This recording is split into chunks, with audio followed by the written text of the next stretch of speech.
Would there be light without darkness? It doesn't seem like it. One suggests the other. Would there be success without failure?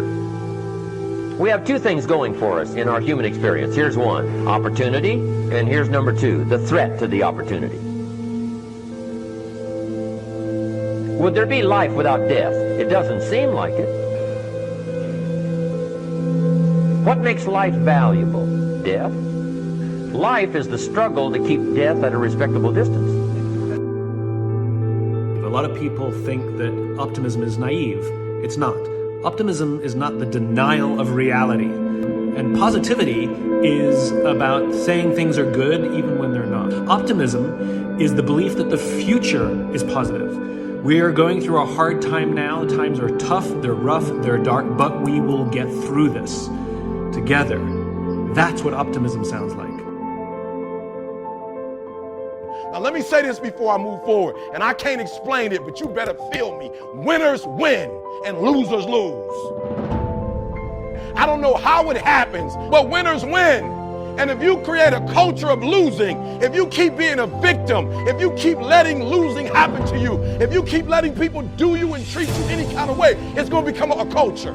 You're not brave enough. You want to put it on somebody else. The reason why I'm not successful is because of my boss. Have you ever looked at yourself in the mirror and said, I'm not getting up on time. I'm not going to work on time.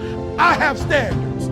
I have values because I value myself enough to give 120% or don't do it. That's the problem with some of you.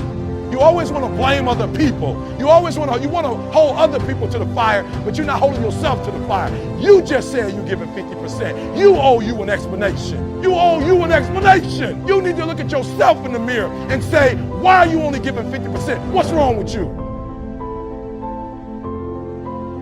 Free yourself from the disease of making others wrong, and you'll free yourself from the disease of making yourself wrong. You have a lot more energy to create solution instead of problems. It's part of the power of positive thinking instead of falling for the destructive power of negative thinking. We've got to condition ourselves, because if we don't, we'll go back to the automatic state that most people live in today's society. The way to develop the habit is to go on a mental diet. And most importantly, you got to find something to appreciate even in the tough times. Because in reality, as we've talked about so often before, the toughest times in your life sometimes provide you with the real resources to change your life. The habit of noticing something you can appreciate out of the situation, even something that seems to be negative. What I mean by that is, find out what's working, but also appreciate what isn't working. Appreciate it enough that maybe it creates enough pain for you to want to make a change. Hey, being purely positive all the time is not the ultimate solution. Being purely positive 98% of the time to me is the solution. I don't mean being negative, I mean being intelligent. I mean being critical in your thinking. Seeing what you don't have is sometimes useful too. This is the way you fail, is if you quit. But if you learn something and you expand from it and you make some new decisions that enhance your life and the people you care about, then there is no failure.